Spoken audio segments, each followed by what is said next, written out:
these false promises and the communication tricks that these companies pull in some of their ads. Like my favorite one by far was the Welcome to Techlore Talks. Today I'm super excited to welcome on Viktor from IVPN for our first ever VPN interview, and it is super enlightening, and the goal is to pretty much debunk a lot of the BS that you're used to in the VPN industry. So we're going to talk about what logs and audits actually tell you, how to actually pick a safe VPN and one that is tailored to your specific use case. They're very pragmatic, so you're not just going to hear IVPN shilling. We talk about other providers and how they do a lot of good things there.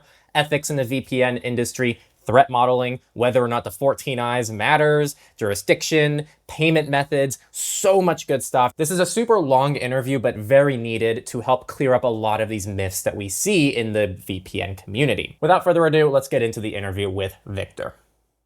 Hello, everybody. I want to welcome Viktor from IVPN. Do you mind introducing yourself and who you are? Sure. Hello, everyone. I'm Viktor from IVPN. I'm the Chief Operating Officer at the company. And yeah, I really like talking about privacy and VPNs and everything that comes with it. So I'm really glad to have this chance. Thanks. Yeah, and there's very few VPNs we talk about at Techlore consistently for the last several years, because anytime we kind of talk about the issues with VPNs, we go, okay, but there are some providers that don't fall into the most common traps of VPN providers, and you're always on the list of like the 3 or 4 we commonly talk about. So before the people think that this is like just another VPN interview, I think you guys are actually going to bring a lot of cool insight, because it's the only VPN provider that sometimes says not to use a VPN, which is really cool. So we'll touch on that later. Do you mind talking about your history with IVPN, and then followed by just IVPN's history and how you fit into it? Sure. So I've been with the company for roughly 6 years now, which is quite a long time. I generally like to work on projects long term and play long term games, if you want to put it that way. Yeah, I've done different things before IVPN. My original background is not strictly in technology, so I don't have a very deep technical background. I was doing actually advertising and communications and different things in other industries. So I used to work in the adult entertainment industry, which is usually like raises eyebrows and like laughs and stuff like that. Maybe not anymore, but it used to. And there came a time in my life where I really just sat down and evaluated my contribution to the world, and just generally these two paths. Like, one is the adult entertainment stuff. I don't condemn anyone for doing it or making money that way or and stuff like that, but I generally don't feel that that's like a net benefit to society. So I wanted to just like get a break from that. And yeah, and about advertising, and yes, I've done huge advertising campaigns, even tracking people, making up new advertising tools along the way, which reached millions and millions of people. And that's what also something that started to irk me. Like, as the data collection part became much more apparent, much more useful, and much more pervasive, I was like, this is not something that aligns with my personal beliefs on how the internet should evolve. So I quit, and I was specifically looking for a job and trying to understand what I can do in my life, which would be a little bit more beneficial to other people. And I was very lucky to find IVPN. IVPN has been around for almost 9 years, 10 years at that point, and already a mature operation. And I joined doing communications mainly, but then as things evolved, I've took on more and more responsibilities at the company, wearing more and more hats. And now I'm working very closely with Nick Pastel, who's the founder of IVPN. Yeah, I'm responsible for a lot of mainly non-technical stuff and some internal projects. But I'm very much close to the technology. So I've been working with tech companies for 15 years now. And yeah, and for the VPNs, I had no other choice but to pick up a lot of stuff along the way and learn a lot. So thankfully, that's also something that I'm very comfortable talking about that side. So yeah, that's my story. In a nutshell, about IVPN. Yes, IVPN has been around for 15 years, 16 years. It's a little bit murky. The first domain was registered in 2009. Operations have started at the end of the year around that time. So sometimes we say 2009, sometimes we say it's 2010. Maybe we should nail that down and just stick to one of these. But yeah, roughly 15 years.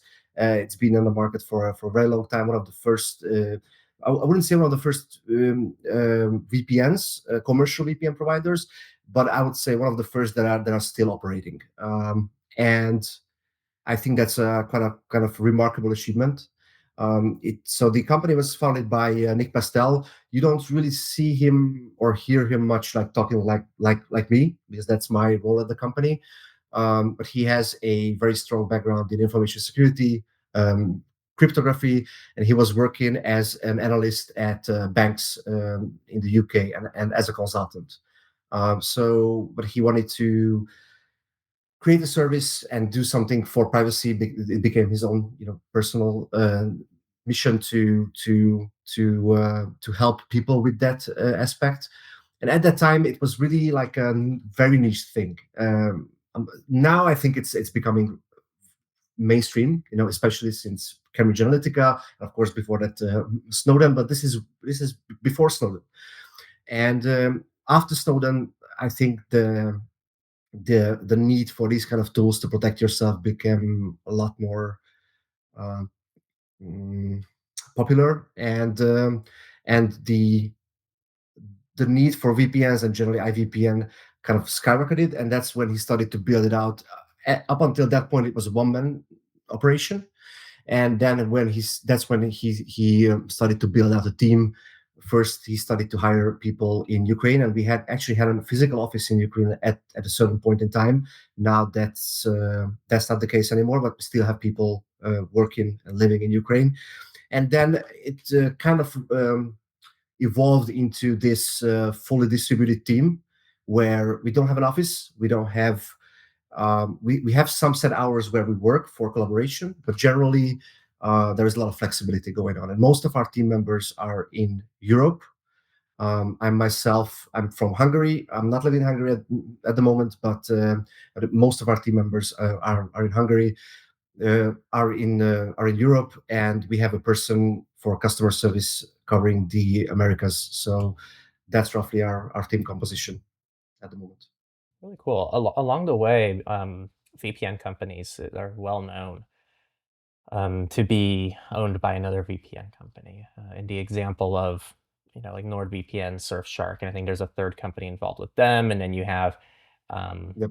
Cape Technologies that owns countless VPN providers, from PIA to ExpressVPN to CyberGhost. Yes. Yeah. So, have you ever been approached along the way by one of these companies to be acquired? One of these companies, let me just think about so one of these companies, no, but other companies, yes. So along the way, I think most of the interest was from two kind of parties. One was like a VC firm or a private equity or some sort of a investment vehicle where they buy mature companies for the cash flows and try to build up a portfolio. And they are like, okay, let's spend 100 million on cybersecurity. Not even privacy, but more like they just have this buzzword in their head, I guess. Um, so we had these approaches, and the other part was more, which would have been a better fit theoretically, were companies that are privacy focused companies who were thinking about either starting their own VPN service or purchasing a VPN company to get fast track to that process. I won't disclose the names, but yeah, we had a couple of approaches, and it was very clear for Nick and everyone involved in that decision internally that none of these would have been a good fit. And usually in those conversations, at the end of these conversations, faster and faster was like, okay, we don't want to sell. We want to build. We want to run this company long term. We want to start new products, perhaps grow the company, employ more people, give them the chance to work on something meaningful, and reinvest the profits into education, new products. So that's kind of like our view. And in the next view, he's the sole shareholder in the company. There's no VC money, so there's no pressure for this kind of thing either. I think a lot of these companies that you mentioned, some of these were started with the explicit goal of exiting, or with the explicit goal of making as much money as possible out of a sector that is growing really fast. And some of these companies, I don't like to throw shade on them unless they really merit that. So I don't begrudge anyone for building a business, finding ways to grow that business and then sell that business. I don't have any problems with any of those concepts. I think they are very valid ways of living, and how you spend your life. But nonetheless, and I think you know this very well, many of these companies have cut a lot of corners and done things that were very damaging to generally people's perception of VPNs, on how they should approach digital and just generally privacy, and just the miscommunication, misdirection. So we get really annoyed by that. So that's how we became an entity that started to post about this specifically, and call out other companies on their bullshit, as we said in those posts. So yeah. Yeah, your blog posts are very well done, and it's by far my favorite blog of any Appreciate it. VPN company. Just because of its just raw honesty. What was the title of one of them? Why you probably Why don't need don't a the VPN? VPN? Is Yeah, that? yeah. That's where I've Yeah, collected a couple of examples of like this, these false promises, and the communication tricks that these companies pull, and some of their ads. Like my favorite one by far was the printer catching fire in like a office meeting, and like you need PIA for that, and like maybe you don't. So yeah. Yeah, no, that's funny. Maybe you need I'm a fireman. Um, no. So I do want to talk more about tech Sure. later in the interview, in terms of, I guess, what will a VPN do, and what of these promises are true, which are not true, and we can talk about that more later. But in the meantime, kind of a quick question in a similar vein. I feel like another really um, iffy business model. I think it really depends on how it's done. I think in that second example you gave of people interested in IVPN, um, in terms of acquiring it or using it via their own company, let's say privacy org X wants to buy out IVPN. If they don't get that, then a common tactic is white labeling, which normally is okay. But what we sometimes have seen in the industry is um, an entire VPN company is just a full white label that's not disclosed to be a white label. So it's just a really interesting scenario. So have you been approached for that? Do you do any white labeling with Yeah, and IVPN? those were really interesting conversations, because I felt for these entities in some cases, because these conversations have started. So if someone finds IVPN with something like that, they've probably done their homework. So these conversations were like, okay, guys, I've looked up the market. I've done my evaluation on these companies, and I found a couple that I would perhaps do business with. But the rest, no, thank you. And the reputable VPNs, those that you mentioned at the first, usually 3 or 4 companies are mentioned as like, someone that most, I would say, privacy analysts would trust, or recommend, or maybe get there to trust. Let's put it that way. Um, but none of these have white labels, and that's a little bit of a shame, in the sense that. But if you want to go down that route, and maybe you have valid reasons for doing that white label, maybe for your own purposes, or maybe for some business to business deals, or maybe a big corporation has different entities.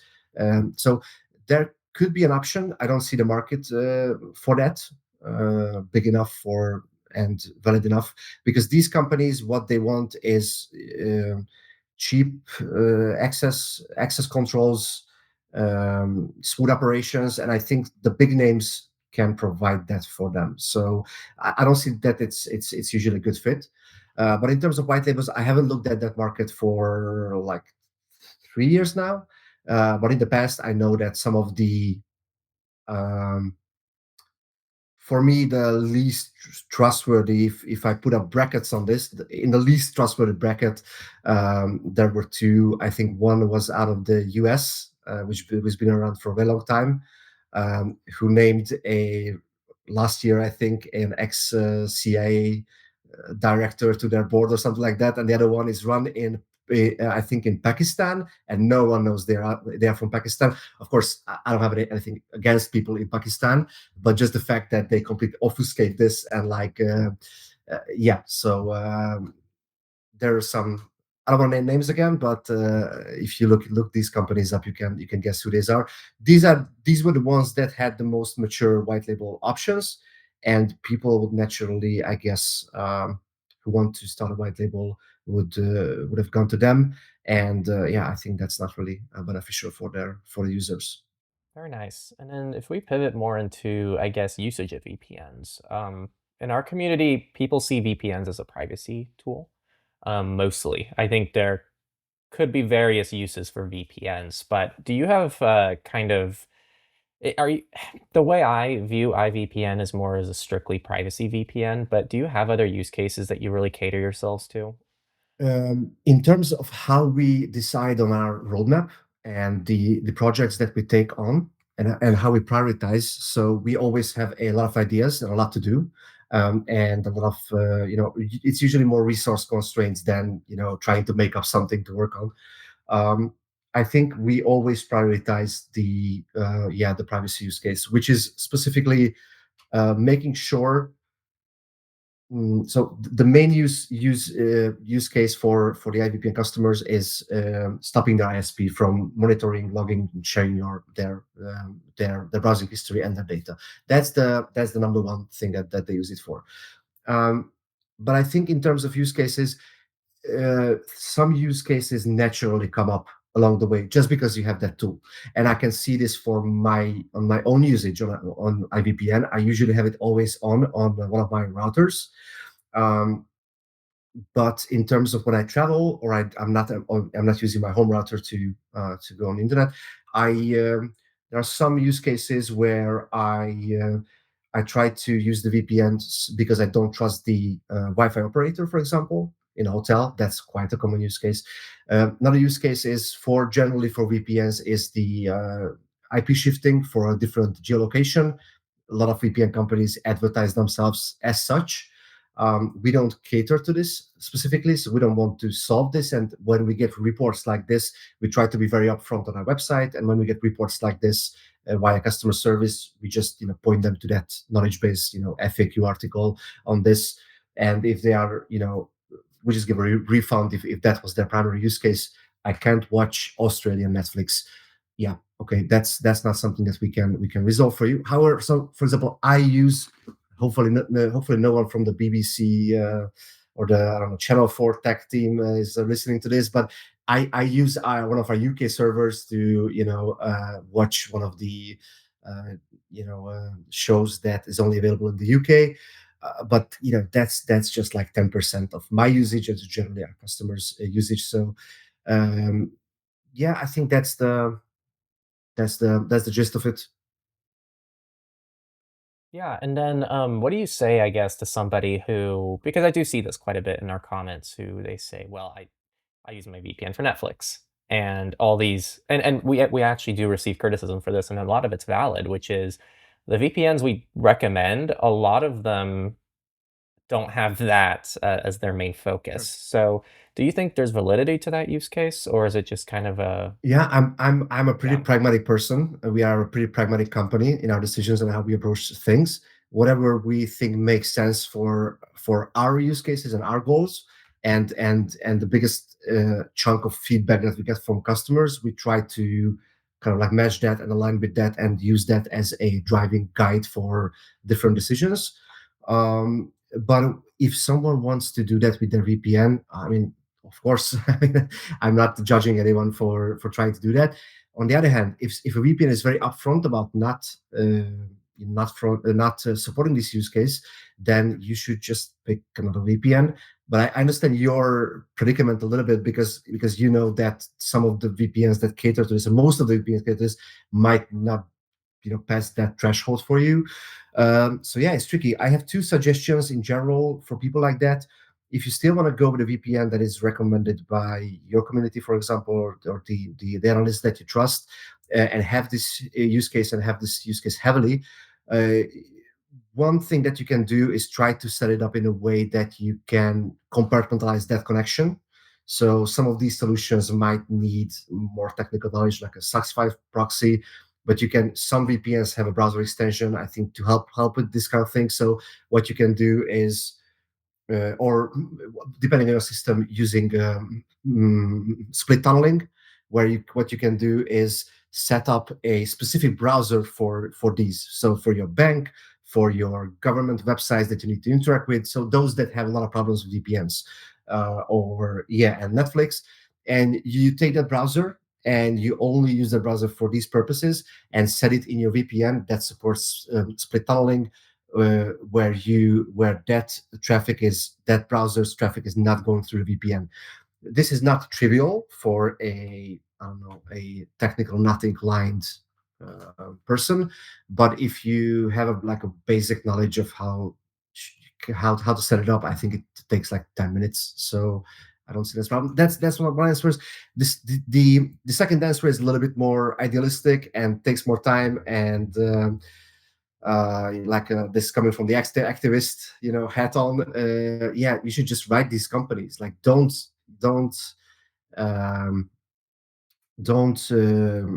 criminalize, or don't put a label on people just because they use a VPN. They have a valid use case for doing that, not to circumvent the arbitrary media company made up geolocation, licensing rights, whatever. Yeah.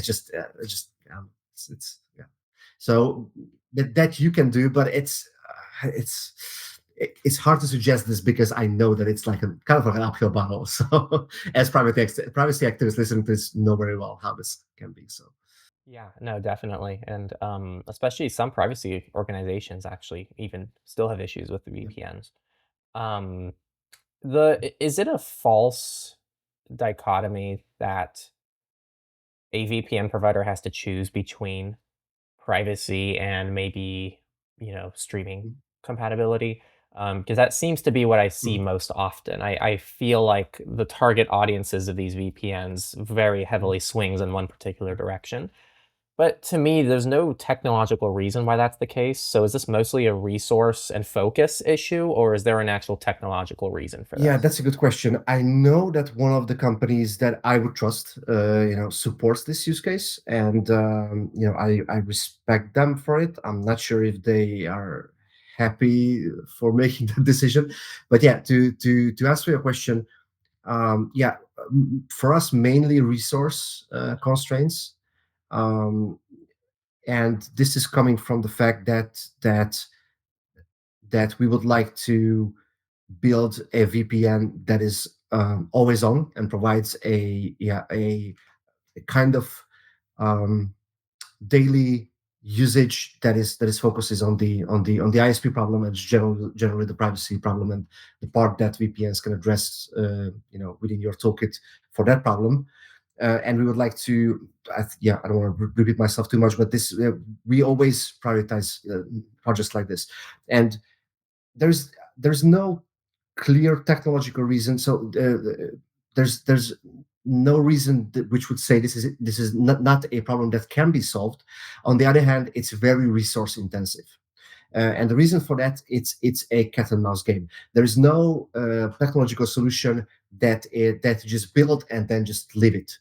So you always have to deal with the reports of, yeah, this IP got blocked, this IP got on this kind of blacklist. Now this provider figured out that you have some new servers that you support with this.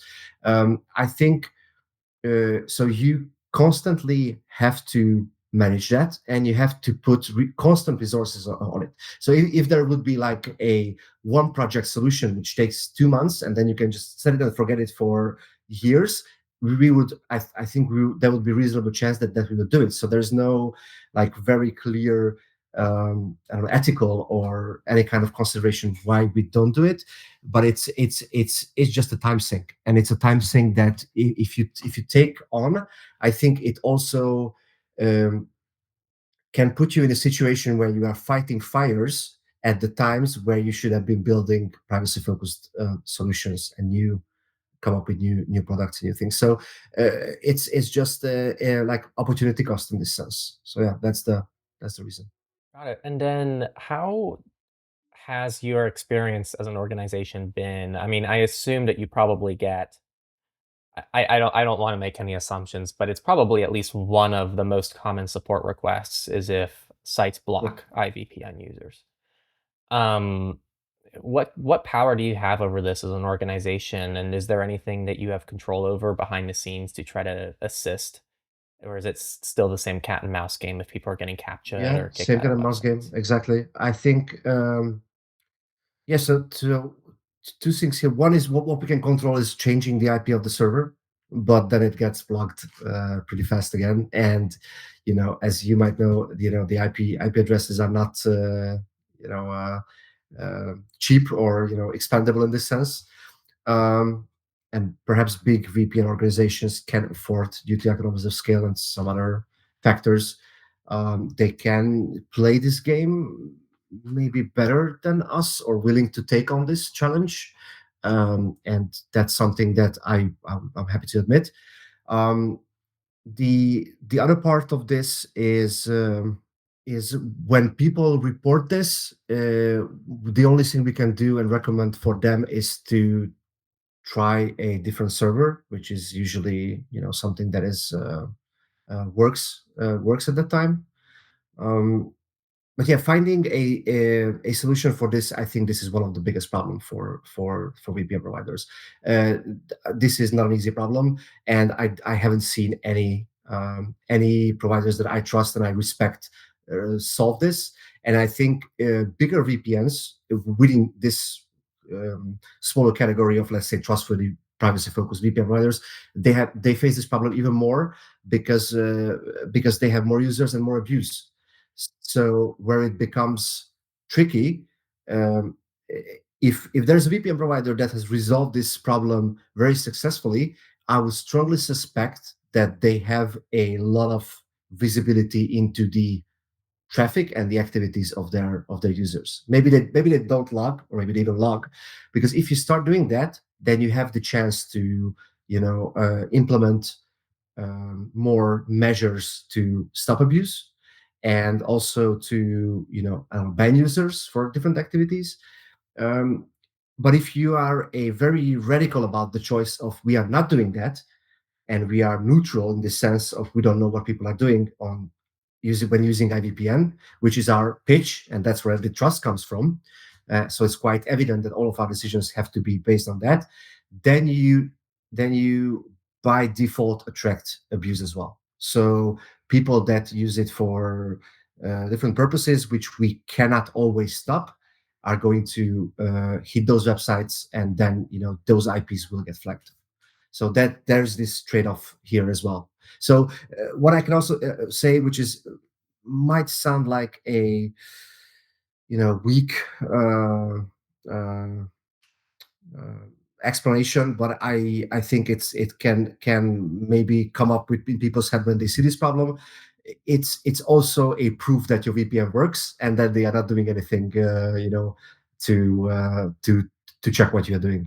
Not 100% assurance, of course, but I think it's a good indicator. Yeah, that's how I think about it. Very nice. So now I want to pivot more into tech, VPNs themselves, different aspects of what makes a good VPN, and to kind of just dive into where, especially your personal thoughts. I want to see. We do our best to kind of just bring together data points on our chart, the techlore.tech Yeah. slash VPN chart. And so I kind of wanted to go through some of them because there's been a lot of I guess the tough thing about using objective data points is sometimes it can lack nuance in certain areas. I mean, I don't mind saying this. Mulvad reached out they weren't happy about us listing or us like talking about lack of 2FA as being an issue because their infrastructure and the way their account system works um, doesn't really require it, which makes sense. But I can't. What do I do, right? I can't. It's a typical standard we hold to most VPN providers, and I guess we could do a better job of illustrating that. But it's hard to do that via a chart or something like that. So yeah, so little situations like this. So I wanted to ask first off, do you feel like tools like what we do are helpful for people? Do you think it adds complexity? And it's fine if you think that it's not helpful. Sure. I'm open to feedback. Yeah, listen, when I started in this industry generally, and in my first jobs was to understand the market, understand what things are there on the market, what kind of competition IVPN has, and at that time I wasn't so um, educated nor strict about the, okay, so, well, a VPN is a VPN. I've used Hotspot Shield before I joined IVPN for different things. I've so I could have placed myself in a very novice mindset where we're just trying to understand what someone who has no idea about all this sees. And frankly, yeah, it was a mess, and I've learned a lot from your resources and the privacy guides, of course, back then privacy tools.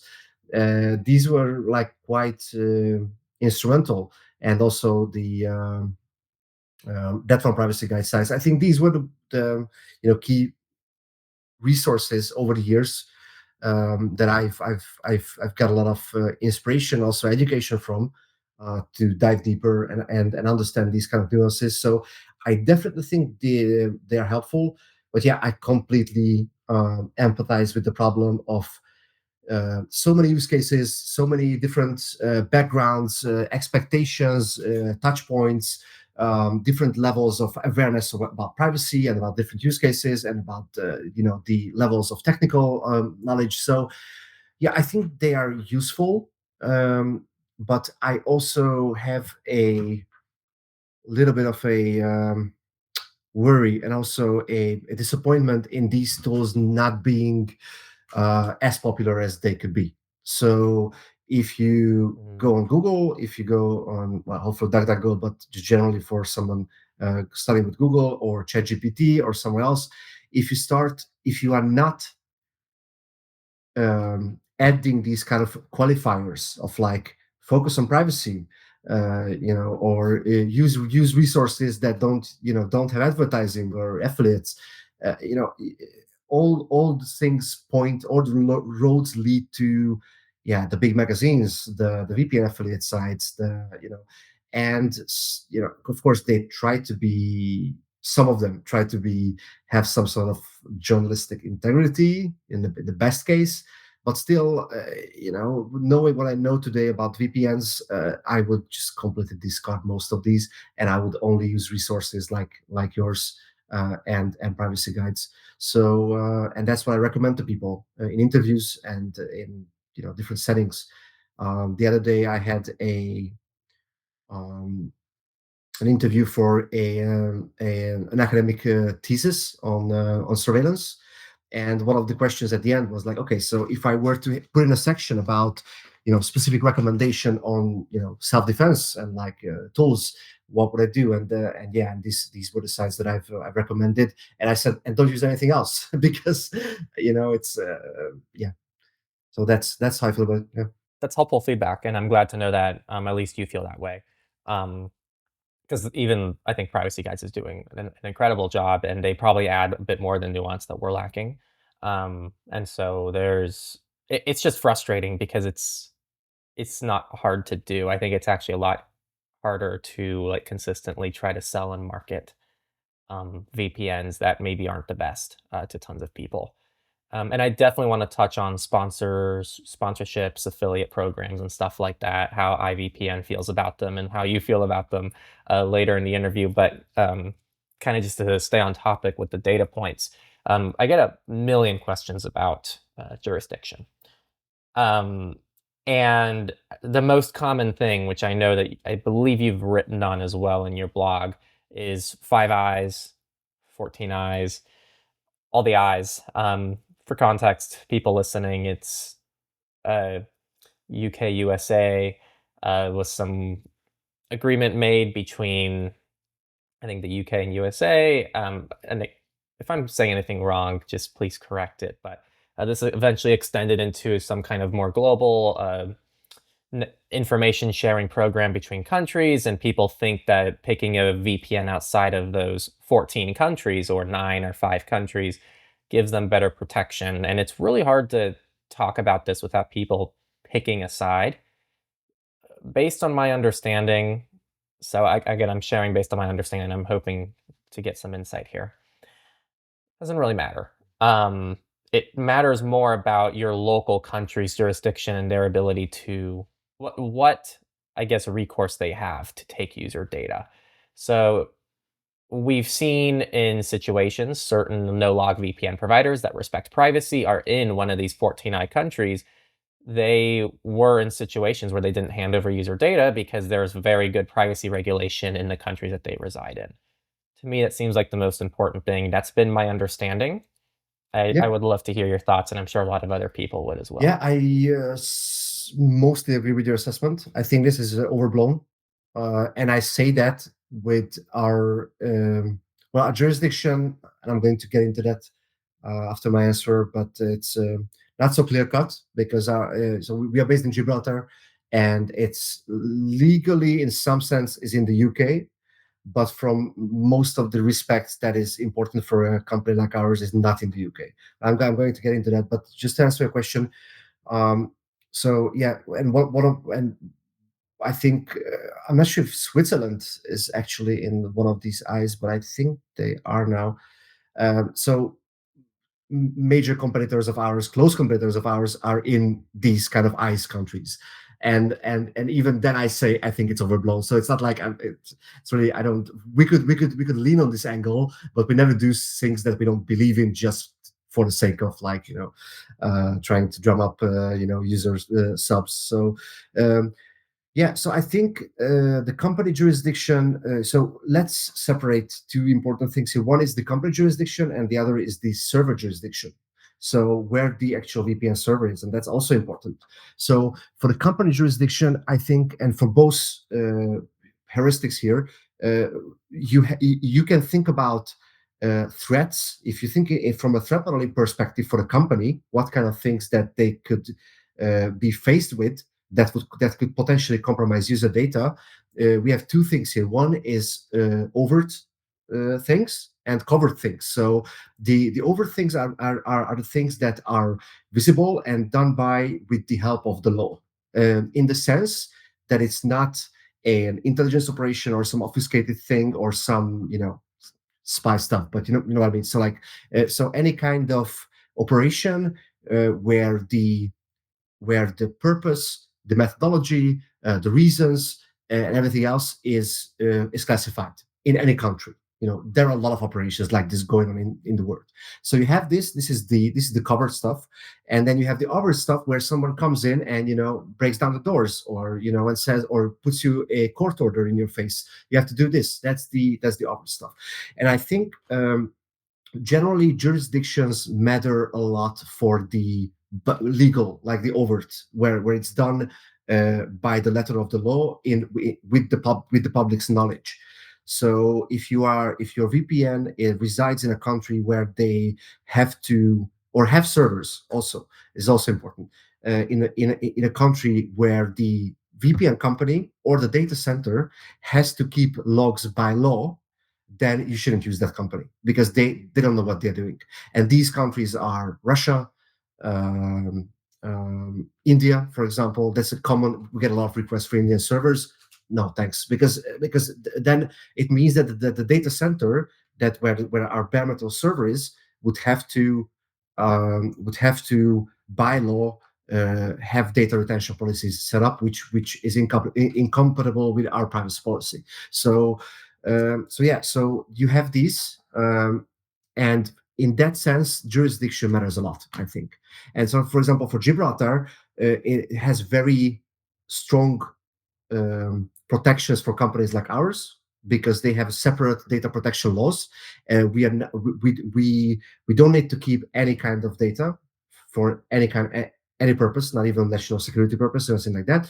And we don't have to comply with any request outside of Gibraltar, which is very handy for a VPN company. So, for in this sense, it matters. And I think where the 5 eyes, 15 eyes, 60 whatever eyes comes in is the cover stuff. And that's where it's very hard to make a judgment. So this is where it gets murky, and also you can argue about this all day long without having enough facts to make an argument about it, because what you argue with. So, for example, you could say it would be very nice to have a VPN company that has a jurisdiction servers in North Korea, because North Korea would never ever, or Russia for that matter, because they would never ever comply even with the intelligence operations of any kind of U.S. companies or anything like that, or U.S. agencies or anything like that. So my argument is, with the cover stuff, most countries are in bed with the USA and that whole alliance in some respects, and the US UK alliance in some respects. If these agencies want to get something done, and it's not a completely hostile country like Russia or North Korea or stuff like that, then they will get it done. It's just a matter of how much resources they have to exert, what kind of influence, and how much they want to compromise that operation, or how much they want to compromise that. So in this respects, I don't think that picking a jurisdiction is going to, which is maybe less US friendly, is going to save you. Of course, you can use a Russian VPN, but then do you trust those guys with all your data? Probably not. Yeah, that's how I think about it, and the servers as well. So I think if you are paranoid about this, pick a VPN which you can trust in a reasonable jurisdiction, which has good laws around no data retentions, and this includes, I think, the big 3 or 4 names that you usually recommend. I think all of them are in reasonable jurisdictions. One of them is in Canada. I think that is in the top 5. You can raise some concerns with that. I'm not sure. So, yeah. So if you're paranoid about the speaker VPN in a reasonable jurisdiction, don't worry about the 5 eyes stuff, and use multi-hop. So what you can do with multi-hop is you can pick multiple jurisdictions. So maybe I enter into an Iceland server or a Switzerland server and exit in somewhere which is close to me, Belgium or US. And what benefit does that provide? Because then what you can do, so the issue that multi-hop solves is traffic analysis and also data center compromise. So if there would be a raw data center operator or a couple of employees, and they would for example, intelligence operation, if they don't even have to touch the VPN company, not their employees, not their servers, they don't have to do anything. They just have to go to the data center, and given enough resources and time, what they can do is do these analysis of traffic flows coming into the VPN server and exiting the VPN server. This is the so-called timing attacks. If you want to learn more about it, haven't heard about it, you can look it up. We have an article which is called NetFlow traffic, something like that. So if you put in NetFlow, IVPN.net, I think it touches on this topic. And in that case, they can, with reasonable assurance, infer where is that traffic is coming from, so the source IP, and the exit traffic, which is unencrypted, hitting the end destination. They can infer some of these. So how you can protect with this? Choose a VPN provider with enough users, because then you have a crowding effect. If you use a popular server, then you have a lot of users there, a lot of traffic going through. It makes it a little bit more, time consuming to do this exercise. And the other thing is the multi-hop. So if you use an Icelandic server for an entry for a multi-hop, where you go on 2 VPN server hops, then it's going to be in a jurisdiction that is maybe more neutral in like an international geopolitical sense. And if they want to do this kind of timing attacks, they have to compromise both data centers. So this is what it helps with. But okay, but I want to end this. I've been talking about this for a long time, but I want to end this with a very important point. This all comes down to threat modeling. People arguing over whether this will protect you from an intelligence operation compromising two data centers. If you have a threat model where you have to worry about that stuff, probably a VPN is not sufficient for you, and you probably have to look for many other tools, complementary tools, and or just like different choices. You have to make different choices with like what you do and how you communicate. And look into Tor, look into Tor alternatives like the SPN, stuff like that. So I think that was all my thoughts on this. I hope this answered some of these. Yeah, the last kind of debate I see a lot about jurisdiction, that I wanted to throw by you that I see online. It's the whether or not I should select a VPN server in my country. The pros I hear are, of course, speed, usability, and then the cons are that if it's easier to prosecute somebody if it's in their own country.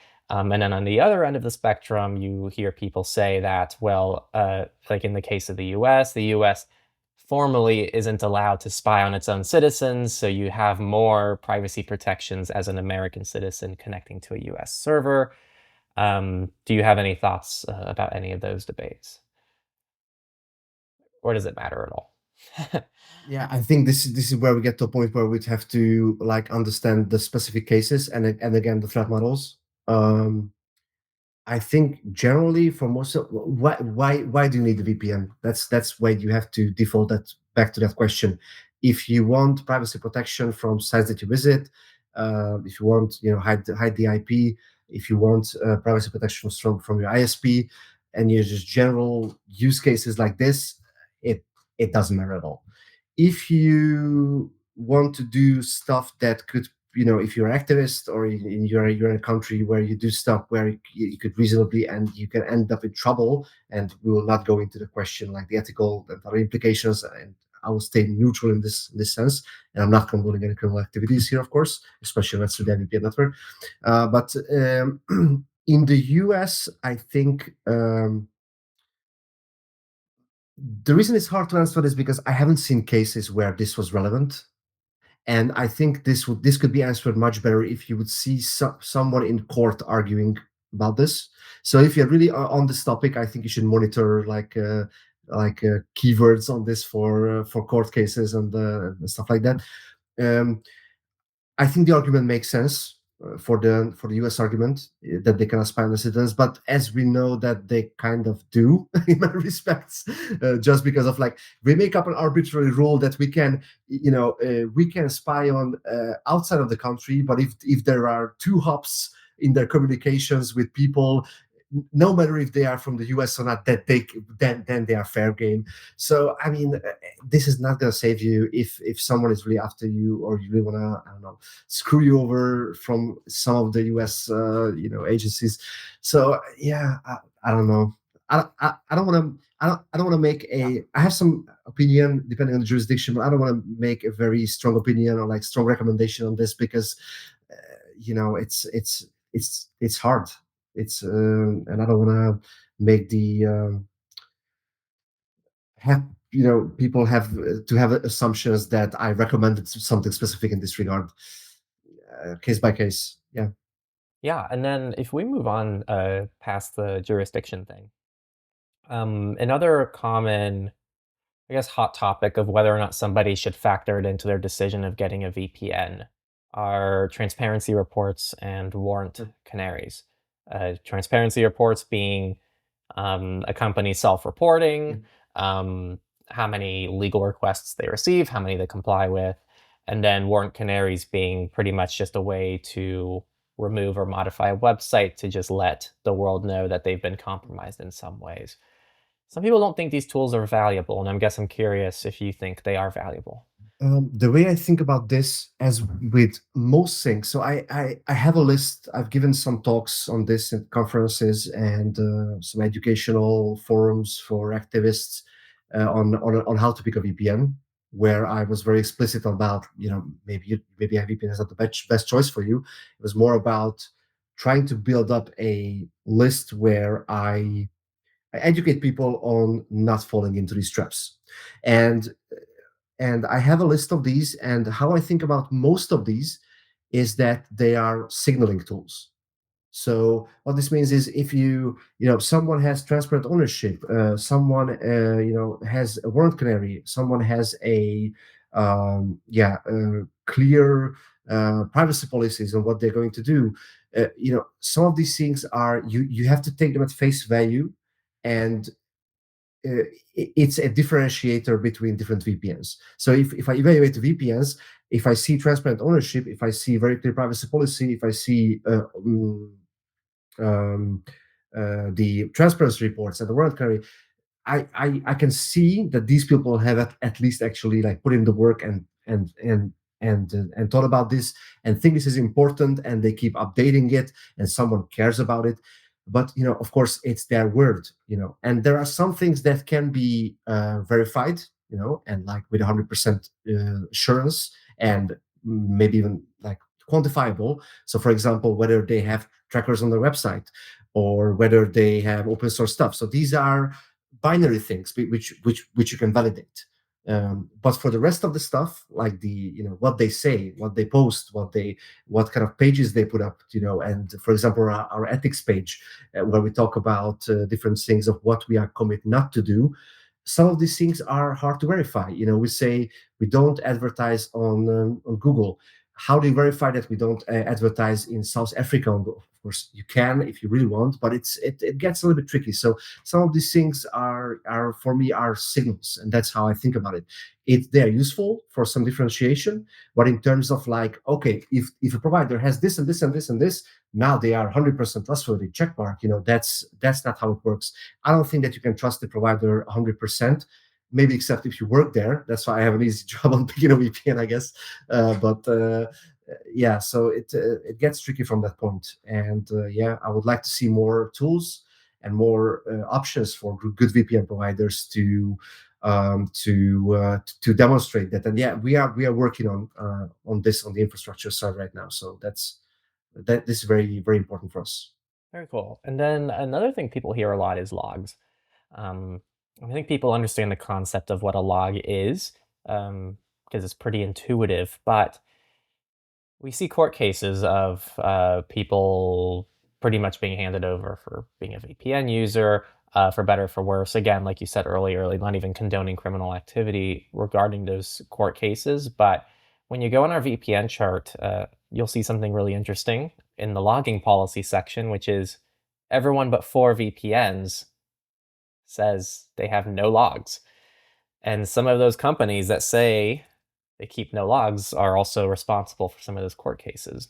They claim that they've updated their policies and they no longer collect logs. But this brings up the question of, how do you actually take any of these claims seriously? What kind of recourse does a user have to try and guarantee that a VPN doesn't keep logs to the best of their ability? No recourse. Yeah, that's the hard answer. Don't I mean I'm again, we are the first, maybe the only company to say like, yeah, don't trust. Unfortunately, we are active in a Bitcoin community, and we've been accepting Bitcoin for a long time, and we have a certain affinity to that space. And the common thing there is don't trust, verify. With VPNs you cannot do that, and that's a shame. There are again attempts towards this, which we can maybe talk about, but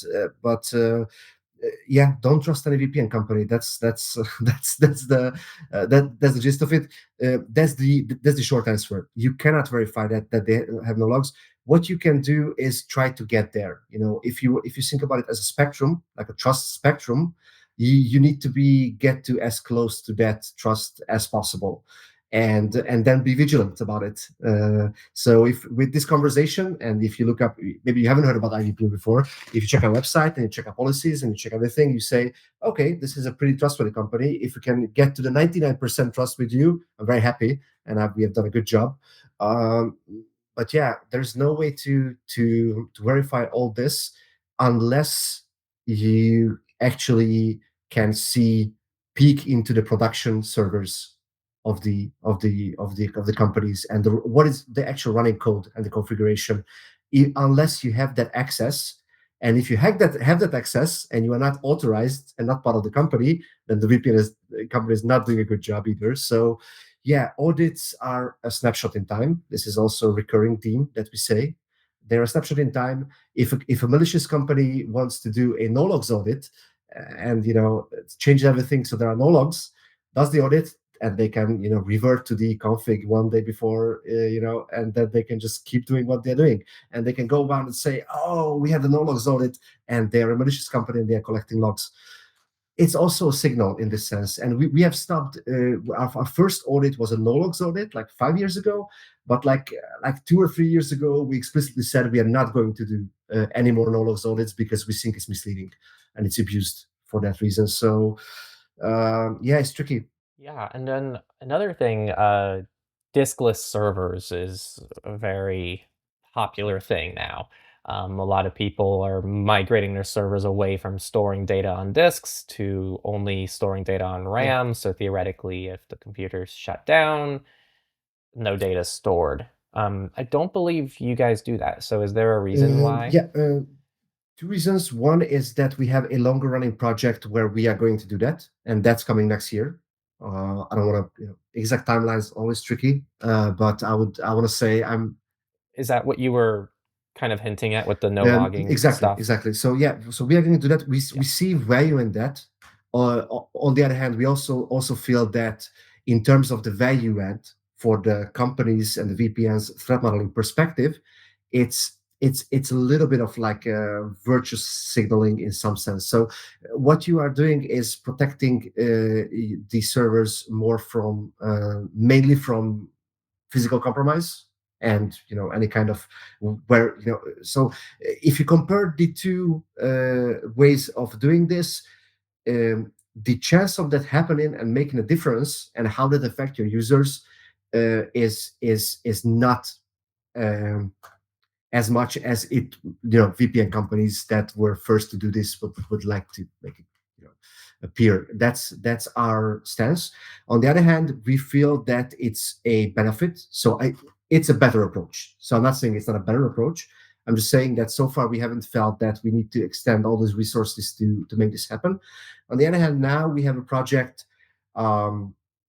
Not sure if you, maybe some listeners have heard about it. There's a project called System Transparency, which was originally conceived by a founders of Movad. They are not running it because it's an open source project and it's worked on by a larger team. Some of that are, I think, based in Germany, so they're not part of the Movad team. And it's an open source project, anyone can contribute. And we have a person with a great experience on infrastructure working on this full time as part of that project, open source project. And basically, the aim of that project, it's kind of like evolving, but it's a very ambitious one. The gist of the whole aim there is that you can actually audit what is running on the VPN servers. So, and there are 6 or 7 different parts in the original, vision of this. And one of the things that is required for this is RAM-only servers. So we are going to do that. How this whole thing is going to unfold and what kind of steps we are going to take besides the RAM only is 100%. The rest is still, the scope is under definition. But this is something that we are going to roll out, sometime next year, and we are very excited about it. So, and I believe if that project is a success, then some VPNs that jump on this chance and demonstrate these kind of assurances will have an advantage, at least for people who are technically versed and have an understanding of what is at stake here. Even then, you won't be able to get to 100% ability to demonstrate that you don't log, because there's always going to be things that cannot be demonstrated. But generally, the vision there is that there will be servers which are diskless, immutable, and they have an app and only log. So essentially, you cannot change what is running on a server unless you completely wipe and reinstall it, and anyone will be able, with the sufficient technical skills, of course, to check in what is running on the server. That's the rough vision. It's very ambitious, yeah, and it's very cool. But of course, getting there is the hard part. So, yeah. Yeah, I think it's a good nod to our discussion earlier about resources, because that alone is a massive amount of resources that could otherwise be going towards the cat and mouse game of trying to get streaming servers going, for example. So I think it's really cool stuff and a good demonstration of like upcoming tech. Um, you guys are open source. It's fairly rare in the VPN industry. All the ones that we've kind of been alluding to throughout the interview that we talk about here are all open source as well. But um, on your end, have you always been open source, and like what value do you feel that provides you Yeah, I guys? think we've went open source with everything in 2021, end of 21 or beginning of 22, something like that. Yeah, I think the value there was to demonstrate transparency. I mean, as much as you can audit, from the components of a VPN operation, it's also a signal. And again, I can put this disclaimer here as well. Even if you can audit the VPN apps, then you can see there's no login mechanism or any kind of shady stuff going on within the apps. But of course, what is actually running on the VPN servers, that's the whole different matter. So it's not going to give you 100% assurance, but it's a signal. So that's one of the values, is to give this transparency to customers. And the second part is we get issues, we get pull requests, not so much, more like people opening up issues and pointing out things. I think people do look at our code, and yeah, that's yeah, just more eyes is always better. So that's the other component here. So yeah. Yeah, something else that's unique that I wanted to ask you about. There's only one other. I'm looking at our chart as we speak Sure. to confirm this, but yeah, there's only one other. No, there are two other VPN providers that accept both cache and Mhm. Monero. There's a couple other that only accept cache. There's a lot other that only accept Monero. Why do you offer those two? And is that logistically hard behind the scenes? Yeah, cache is harder logistically. Yeah, we've been accepting cache for a very long time, 7, 8 years, and I don't have the backstory of that, how that came about. Yeah, but I think it's pretty cool, and we do get cache payments from people from all over the world, essentially. Um, and yeah, but yeah, doing this operationally, I think it's very good that we explicitly ask. We have instructions, and people who do that know how to post them anonymously, which is not hard in most cases. Just buy a stamp and put it into post box. For us, it arrives in a PO box, and it gets processed. So essentially, and then it gets deposited into a bank account. So it's not easy, but yeah, I think it's offering this is it very much aligns with our values, demonstrates our values, and yeah, and again, some people just uh, prefer this. It's actually the most privacy friendly way to pay cash, and that loots, I don't know, a lot of people this day and age, which is interesting. Um, yeah, Monero, it's tricky because Monero is getting yeah, there are a lot of attacks generally on crypto and Monero specifically, and specifically in the EU to operate with that. And there is also attacks from Bitcoin maxis and like so. Yeah, that's a whole different conversation. Maybe I'm working at yeah, I'm working at Cake Wallet. I'm doing their marketing, and yeah. I've it's seen always I, I've fun seen the to be recent there. stuff, and I've seen the foundation kind of thing that Cake Wallet, got some iterations going on. Yeah, and that's really Yeah, nice. Yeah, very well that's really received, nice. but it's super cool. I mean, like the ability to offer like a secure Yeah, hardware wallet with good yeah, that's privacy, really open nice. source software, and everyone's happy about it except Bitcoin maxis, who are just upset that there's other currencies that care more about things like privacy than their own. Yeah, again, But I'm gonna check it out. those are my opinions on it. Maybe I'm not sure if you want to open that kind of rooms here. I have my thoughts on this. Again, we are a very pragmatic company. We don't like too much philosophical debates about our choices, in the sense that, like, we think you should have done that for this and this reason, and it's like, okay, well, it just makes sense. And for me personally, I save in Bitcoin. I use Monero for spending wherever I can, and that just makes sense for me personally. I don't need any other thing actively. I don't use any other crypto actively. Okay, well, if you have a problem with me using Monero, or okay, well, fine. And this goes for IVPN as well. Yeah, again, so that's why we accept Monero. And we were one of the first VPN companies that accepted directly. So that's the thing with Bitcoin and Monero. If you care about this and you use Bitcoin or Monero and you want to play with it, I think what you can do is check which VPN companies accept it directly with no intermediaries, and also which companies accept Lightning directly. Well, that's also another kind of worms, perhaps. But yeah, I really like Lightning personally. I use it offline, not offline. I use it, in a physical space as well. I think it's an excellent solution for many things, and we really like to come up with projects. So yeah, if you're in a Bitcoin space or Monero space, and you have any ideas for us on any projects, we are very much open to that. We want to allocate some resources on that. We are always on the lookout for that. So yeah, that's an open call for that. Cool. I only have two more questions now in the tech section of this interview. The first one is simultaneous devices, and this is purely for my own curiosity. What's the overhead like? Because the variety of this between VPN providers, both very trusted VPN providers and untrusted VPN providers, is insane. Some of them, which is one of our like four that we really like, is advertises itself as unlimited with an asterisk, assuming like they don't recognize obvious abuse on the platform. And then some of them are 5. You guys have 7 on your, I think, highest plan. Right. Is that correct? So what's the overhead here, and what's kind of the thought process, and how do you pick this number? Yeah. So how do we pick this number? Yeah, we have made some changes on this in the past, and this was with the introduction of WireGuard.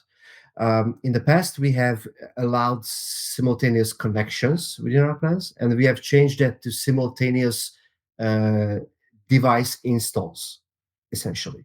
So what we check is not how many active connections you have, how many devices that you've installed the IVPN app on specifically. And this was due to the WireGuard's implementation mechanism, making it very challenging to track these ongoing connections because of the connection states. Again, this is something that some of my colleagues who are very deep into that but don't like to talk on podcasts could go into much deeper. So I'm not going to get into those details here. But introduction of WireGuard required that thing, and how we and at that time we checked. I think how many simultaneous connections people have on their connected to their accounts, which we have tracked, but we don't track anymore. Right now, again, I'm not sure about the exact implementation in our backend and how our database have. We do have a log about this. Excellent opportunity for someone to cut these 5 seconds out of the interview.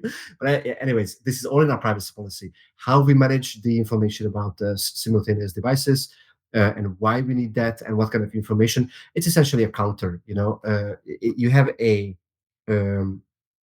hashed customer ID and then a counter, whether they can install one more or not. And if the answer is not, then we just give a response.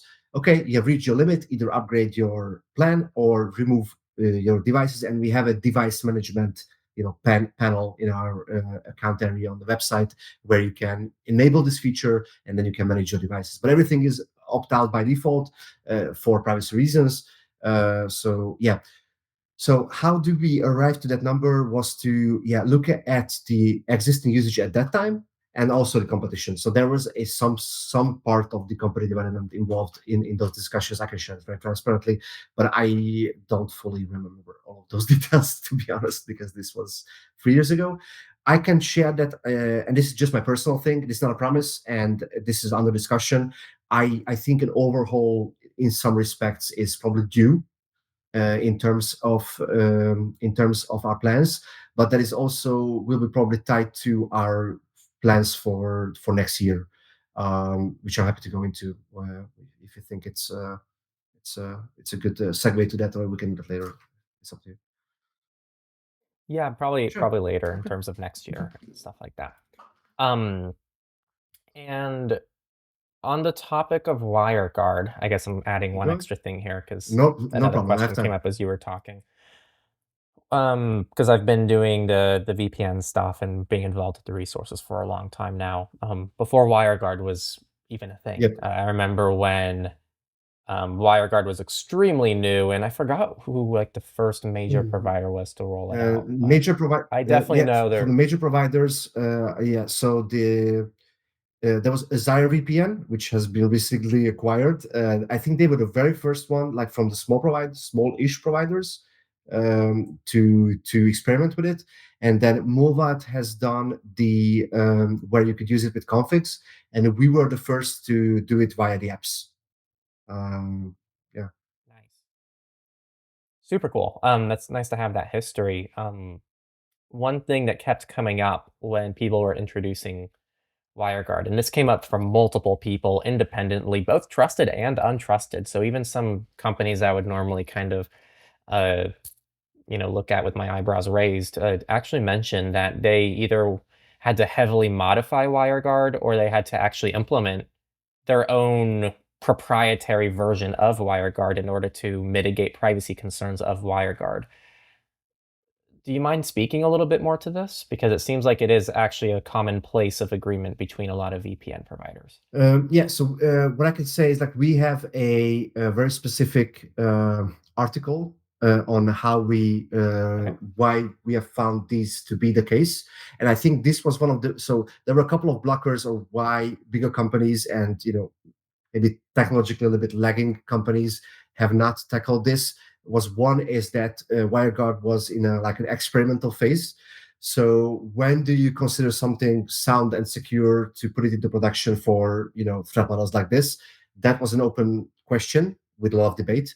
But I think when it was merged into the Linux kernel, I think v 5.6, then that's where a lot of a lot of companies have started the work on this. It's like, okay, now we can start implementing WireGuard, and then they were like, oh, but we have all these problems, and some companies were said those VPN companies that already implemented WireGuard, they are not doing that job properly because they shouldn't have done that because all these issues, which they some of the privacy focused ones were banging on those drums, and we were like, okay, well, we have identified these issues and we have resolved these issues.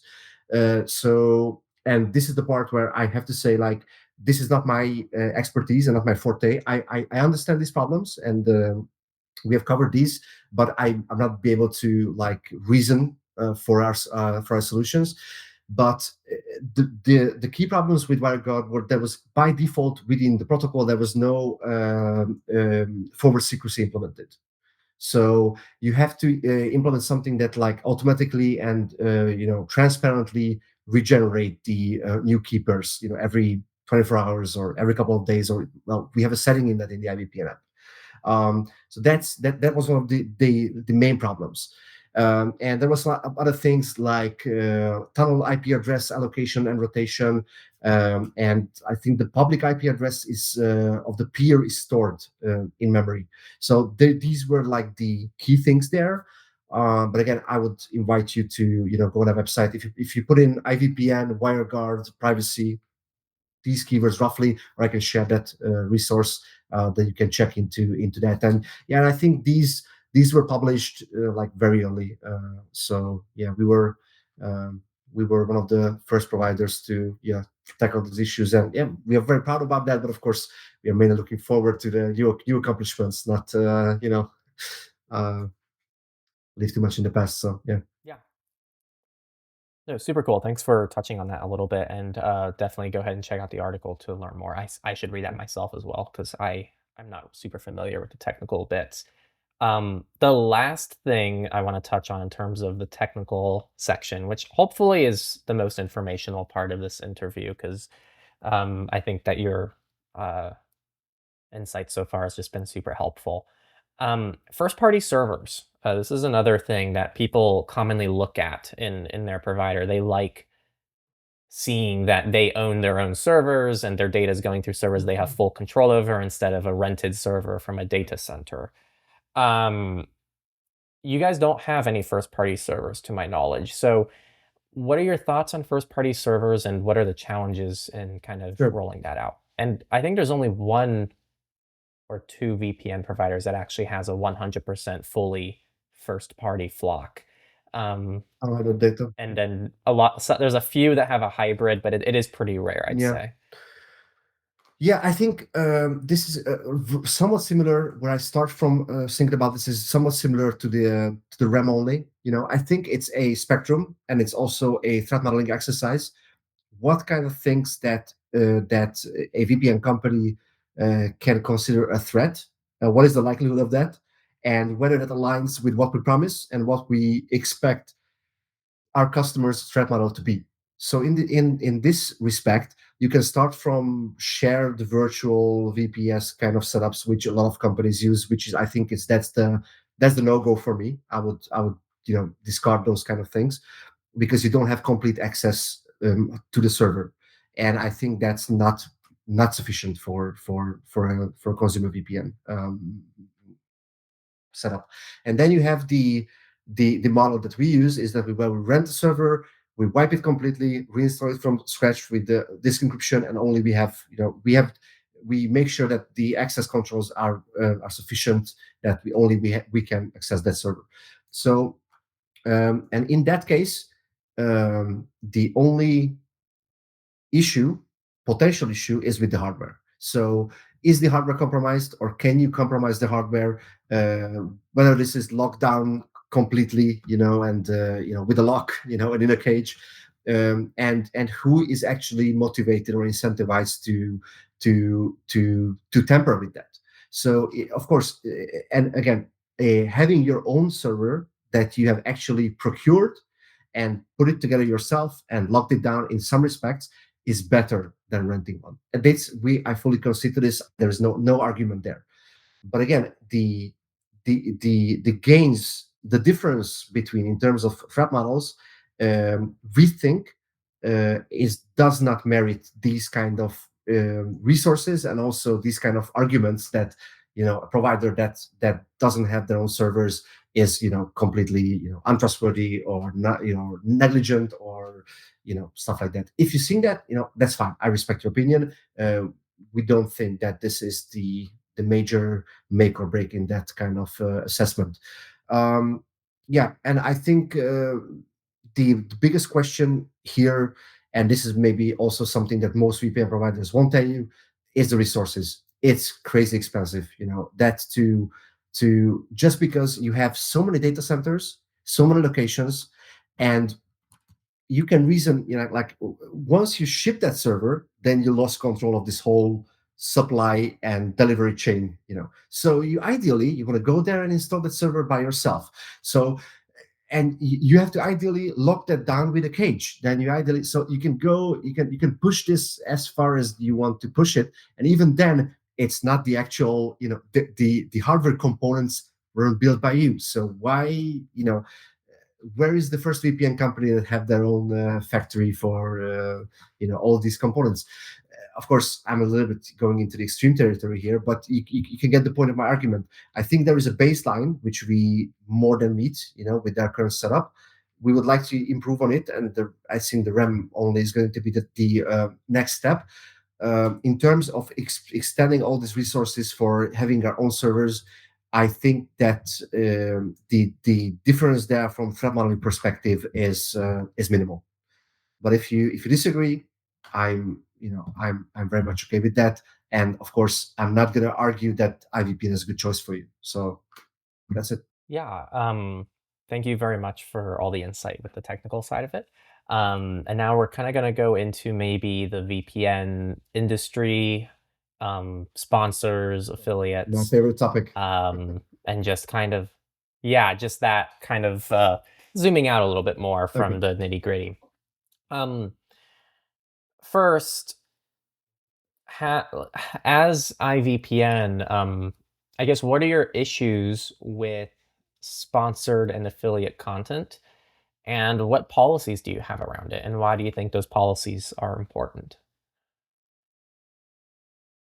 Yeah, just separating the two with the affiliate stuff. I think the affiliate model generally, not just for VPNs, but generally on the internet, um, is a very tricky path towards compromised values and misalignment in incentives. So you want the people that make an opinion on a product or service or trustworthiness of some entity that only have the concern of educating you and have a completely 100% um, um, neutral stance towards that company. And I think this is only possible if they don't have a commercial relationship. So for the affiliate part, yeah, the VPN affiliate part is a complete mess, and it's been a mess. Maybe it's getting a little bit better. I haven't checked that part too much. IVP used to have an affiliate program, but we shut it down because we have just seen that there is so much misinformation, overselling, misrepresentation of the product. A VPN company have no real control over what their affiliates say. So that's the key problem there. I personally discount any and every kind of affiliate kind of thing in any endeavor or any research that I do. The sponsorship, I think that gets a little bit more tricky. Um, I think the sponsorships are only valid if the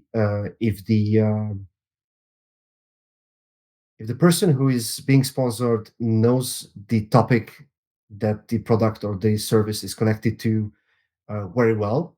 They can consider to be an expert in that field, and also they are users or used to be users, or they will be comfortable using that and they can demonstrate that or vouch for that. If you meet these two criteria, I think sponsorships can be okay. And we have sponsored a podcast where they have specifically invited us to sponsor with the note that, yeah, please note, we don't extend this opportunity only to the companies that we actually use. And they were very, very, very, very picky with sponsorships, and I respected that a lot. And that puts a lot higher value on the sponsorship because their listeners know this as well, and they can demonstrate that. So I think in these cases it's okay. We don't do a lot of sponsorships. We haven't done any on content this year, I think. Um, don't really have any plans to do so. Maybe perhaps in the future. And yeah, that's just roughly it. I think yeah, sponsorships are, yeah, the biggest problem with VPN sponsorships is definitely the insane amount of money pouring into it, and VPN companies sponsoring anyone from gamers to healthcare, beauty, YouTubers, TikTokers. I don't know. I think that's just insane. And any company who does that, I think that does a lot of disservice to the viewers of those. Um, and any YouTuber or TikToker or whoever accepts those, I understand their business model and their, you know, uh, perceived need to monetize what they're doing, but that's just irresponsible, I think. Yeah, it's really tough, especially on my end. I mean, it's something that we struggle with internally is how do we, because we do have sponsors, we have affiliates as well. Um, and we have continually evolved this over time because it's just been so hard to navigate on our ends. We used to pretty much opt into every affiliate program for VPNs, but we've always used an opt-in model. So it's always like here is a labeled affiliate link and here's a non-labeled affiliate link. But the more we went on, people didn't, and this speaks to that. It didn't influence our decision. We still listed, our top 4 favorites who are all open source. All 4 of them now don't. Oh, one of them does have an affiliate plan, but the other 3 do not. But we always listed those 4 at the top regardless. And the one that did have an affiliate plan was not rated above the others. We didn't see any sales. Mm. So for us, we weren't seeing sales from the VPNs that normally would get sales because they're the ones that have the most amount of money in the sponsorships and everything. And we weren't even that comfortable working with the companies in the first place. And for people who are curious, affiliate links normally just go online. Some of them have an application process, some don't. You just go on, create an account, you get a link, and then you just start using it. You just sign some terms and conditions. There's really no ultra formal relationship between you and the company. So yeah, over time we just phased it out, and we really only had one affiliate link on our VPN chart. And we removed that as well because it was taking out valuable resource space on an already complicated chart. So we still have it on our resources page, but it's just been really hard to balance those things. And we still use them, and I like to think we do them as ethically as possible, but it's not good enough for some people, even with like the criteria and everything. And I totally get why, because it's just such a hard thing to juggle. And I think it's almost hard to believe that someone can do it. And in some ways, it's been hard to do. So I totally get it. And sponsorship are the same thing. It's hard to, I would almost argue it's harder when you are giving opinions on things to then be sponsored by a product. Because in some ways it takes out responsibility when a gamer or someone who has nothing to do with privacy or VPNs talks about a VPN, because why are they supposed to know better? Um, so it's definitely a massive loophole, and I guess I'm just commenting that it's just been really hard back here for us to kind Yeah, of but navigate just everything. to add to that, I think for me, you would. So I've started out with my own criteria. Personal criteria would be to have someone who is knowledgeable in that topic, and they would be comfortable using that service. I think in I don't know about all your sponsorships and stuff like that, so I'm not 100% sure here. But if you would talk about a maybe privacy or security related new product that I'm not aware of, and you would formulate an opinion about it and give insights into the benefits and everything else, and you would put up an affiliate link at the end very clearly. I would, that would pass my test in this sense. But this is very very rare. That's what I'm saying. So that's why usually most VPN It's affiliates are hard. not like that. So not responsible with all that stuff. So yeah, it's pretty tricky. I, I think I've shared this story before. I don't remember which interview it was, but we used to have a NordVPN affiliate link. Um, and pretty much what we were seeing on the YouTube side of things, this was in the Techlore comments section. We were getting just random gibberish comments of like, "Oh, I went to X372N on Google for better privacy." And then we got like 10 comments about X372N. And we were like, "What what the living hell is this? This means nothing to me." And so I actually went ahead and typed it into Google. And what it was, it just looks like a random search result. You click it, and it just redirects to this static single page. And when I say single page, I mean a non-scrollable single page. just just takes up your browser window, and that's it, of just download NordVPN. You click it, and it's just an affiliate link to NordVPN. So it's a very long, complicated way to spam affiliate links across YouTube channels. And I believe Nord's affiliate protocols back in the day, because I think this is why I reached out to them, they specifically said like you couldn't spam or like use this for malicious purposes. I reported this to them. I reported the website, I included the domain, I included the search terms, and they said this doesn't violate any other policies.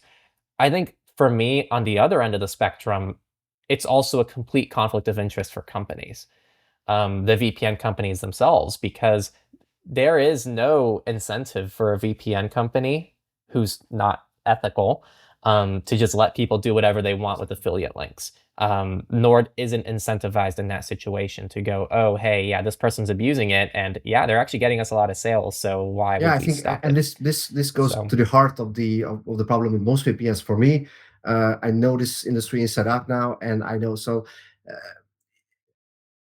if you can have a consideration on a profit motive, and you can have a consideration on doing things right in the sense of like honoring your policies, having very strict policies on privacy, on like what payments you accept, what kind of data you collect, all these kind of things. And it's a spectrum. And most VPNs will, always going to steer towards the profit motive, and it's very hard to gauge. But yeah, what you can do is just check what they do, look at their actions, and yeah, there are 3 or 4, maybe 5 companies that would do the right thing given a tough situation, I would think. But it's not easy, and I think that's why I empathize with your situation as well, as much as I could learn about it from this chat as well.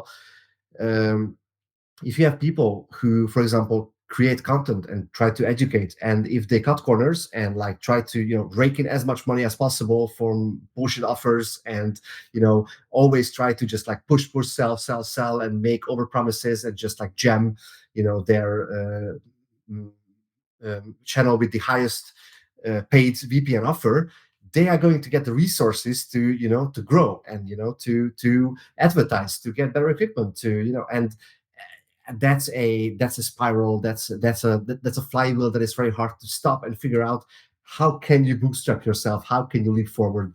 And yeah, so I understand the monetization part must be pretty hard with strong addicts. Yeah, completely empathize with that. Yeah, I mean, it's one of the reasons, one of our goals. We used to be almost completely affiliate link funded. Um, Set like a Mhm. long time ago. I'm talking like 5+ years ago. And one of our goals over time has been to diversify income. And I think our diversification is crazy good right Nice. now. We have some money from YouTube ad revenue, we get money from affiliates, we get money from sponsors, we get money from our community. And pretty much what that does is we can never over prioritize one person. If we over prioritize sponsors, our community will be upset with us. And of course, that we have also stake in the community as well, which we always should. But even if theoretically monetization was an issue, um, it's something I'm proud of because it took us a long time to get there. Because back in the day, it really was mostly affiliate links. Um, but I think what really upsets me is affiliate links are a great source of revenue still, for not just us, but a lot of other people. And it's an Mhm. easy way for something like a blogger, which we do have a blog, but we're not really Yeah, bloggers. But if somebody organically really likes a product, I don't see there is no inherent issue with them including an affiliate link and getting compensated for that.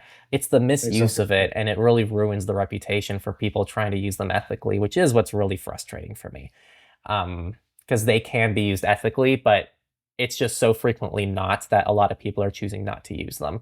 I would love to have an IVPN affiliate link, and I think that'd be awesome, as well as Molvad, Windscribe. Windscribe also got rid of their Mhm. affiliate plan. Molvad, I don't think ever had one. But yeah, you guys don't want to touch them, and it's for good reason, and it's kind of unfortunate. But um, yeah. Um, on this topic, competition.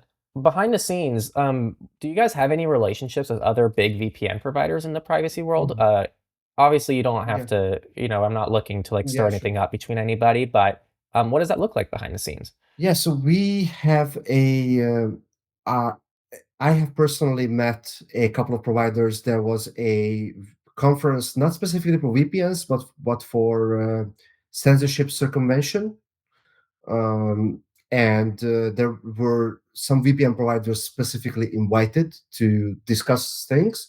And we had an informal lunch with some of these providers, and I met some people from other providers, and yeah, and also so the closest to us, and we have mentioned them, and it's not really a surprise for people who know different VPNs in this space.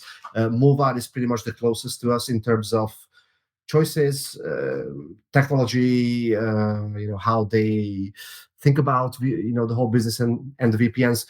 We know them, so we are not close. We don't work closely together or anything like that. There's no absolutely no overlap. But personally, we know who they are. We had chats before, and there was one specific topic, this system transparency, which I mentioned before, which we found very very interesting, and and that's something that they've conceived to be a standard, not just for VPN providers, for any technology or any yeah service. that they could deploy this. So they were thinking much bigger than like, okay, let's just use this for move out and get like a competitive advantage. It's all open source, and they want others to adopt it. So to give this chance for better transparency. And we had discussions with them about that project. But now, as I said, we have a person on our team, but he's working with that open source team together, so we don't have like an active connection or active talks or discussions or anything like that.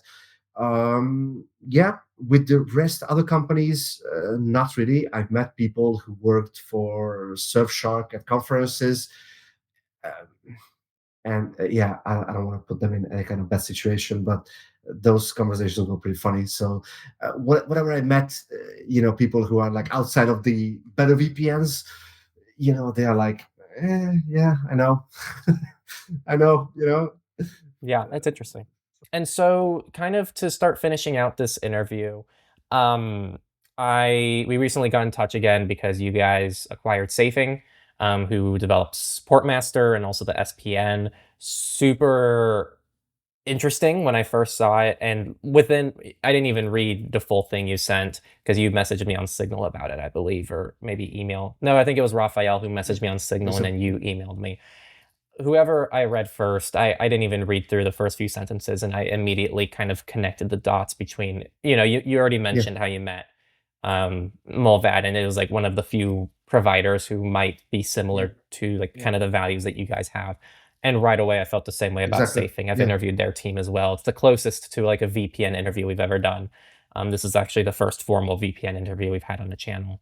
And it just made sense to me. So do you mind expanding on that a little bit? yeah, sure. So for IVPN, we have a very mature service and product. Of course, we have on the IVPN side, we have plans to the infrastructure side that we talked about that is coming, and we have a lot of resources that we put into that.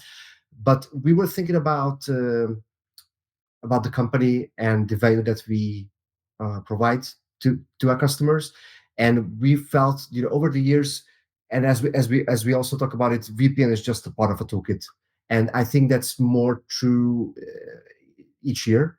The privacy problem online I think is getting bigger, and there are a lot more different actors with a lot more diverse interests in that. And we've always thought about what more we can do to help our customers. Some other companies in the space are building different suites and suites of products, maybe tackling large problems with like storing your photos and emails, full on email services and stuff like that. We haven't thought going into that direction. On the other hand, two things really stood out for us. One was DNS filtering, which is quite popular among our customers, as we have seen from conversations. Sorry if I contributed to No, that that's too good. No, much, no, because no, I know. that's good. Yeah, Okay, that yeah. was very, very Okay. valuable feedback.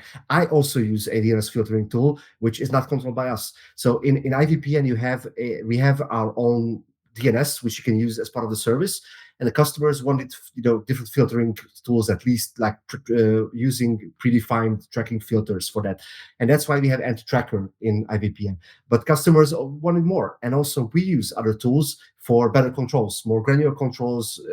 You can do a lot of different things with that. I'm not going to go into that, but we found it really interesting. So that's also a product or service that we are working on, and this is we haven't talked about this ever. So this is like a sort of an announcement of this. So we are working on that, and we would like to roll that out in some sort of a private beta to IVPN customers first, and then keep it in beta as long as we need to, and then maybe offer it to wider audiences. But the idea is that you will be able to use that separately for IVPN, but with good integration. So that's the goal there. And the other thing that which we identified also, because we have used these kind of tools before, some people in our team, and also so in my personal situation, I used Little Snitch for these firewall network controls kind of use case, and we were thinking about okay, maybe let's look into this kind of product category. What's on the market? What are the solutions? And we have found Portmaster to be the most mature and well done products on the market. And yeah, we just it was like a delighted, experience, to use it. And we started looking at this like, okay, we could build something like this, but this is so good. So we have met with Danielle and Raphael, and we were thinking about maybe some collaboration to integrate IVPN into Portmaster. We were talking about different things, how we could do that.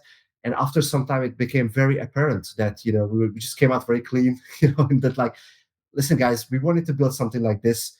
How do you stand with this? Do you want to keep doing this? And they were like, yes, we want to keep doing this, but it might make sense for that if IVPN acquires safe things. So it was a kind of like a roller coaster ride, but we ended up doing that, and that deal is done. So now Nick, who is the owner of IVPN Limited, running IVPN, is 100% owner of Safing GmbH in Austria.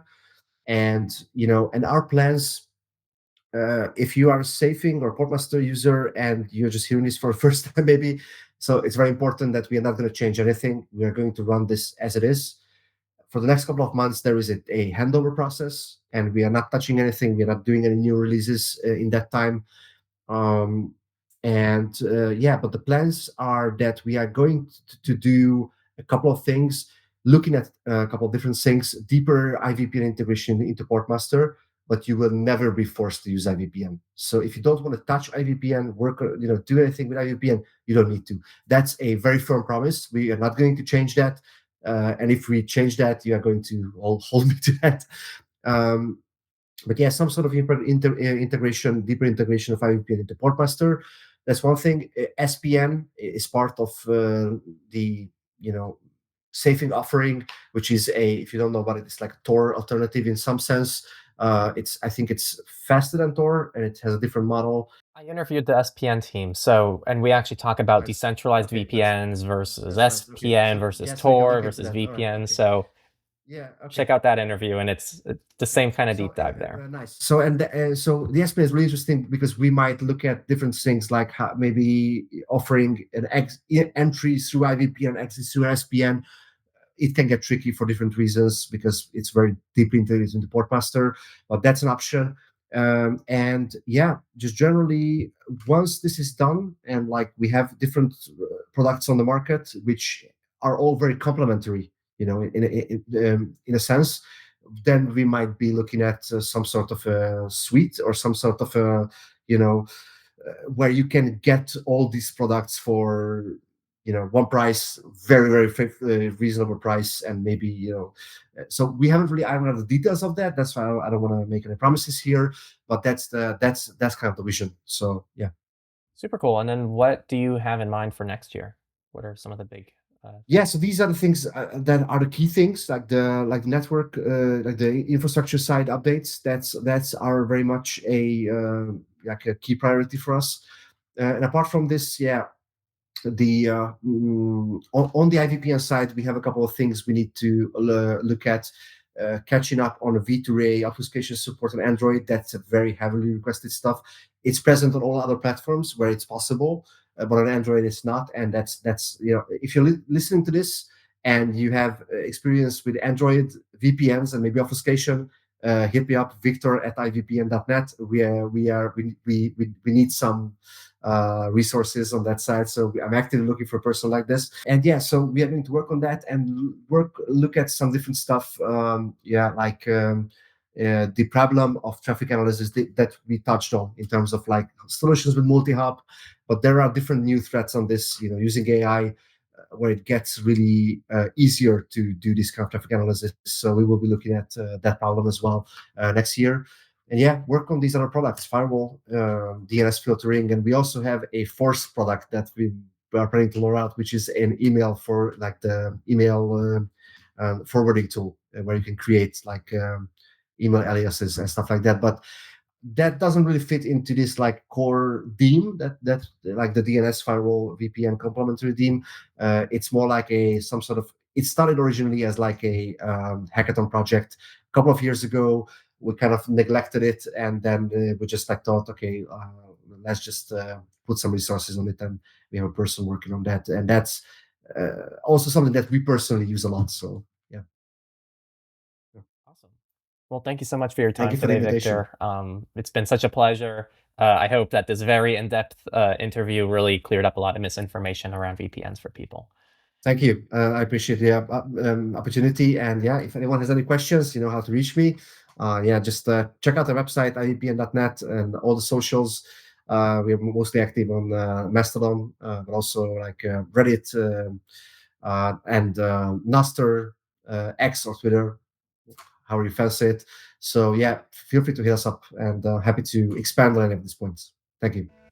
And that, my friends, is the interview with Victor from IVPN. You can find everything you need down in the show notes, and I really want to thank Victor for coming on and, yeah, being upfront about where his own product has limitations, as well as some stuff that other VPNs do really well. I feel like this was a really pragmatic discussion that really dived into what a VPN is actually supposed to do and how you can accurately pick the right one for yourself. So thank you all for listening and learning a little bit more about your privacy and security, as well as how to keep yourself and others around you safer. And I especially want to thank Victor, as well as all the other trustworthy VPNs out there who are a part of the solution in helping keep people safe.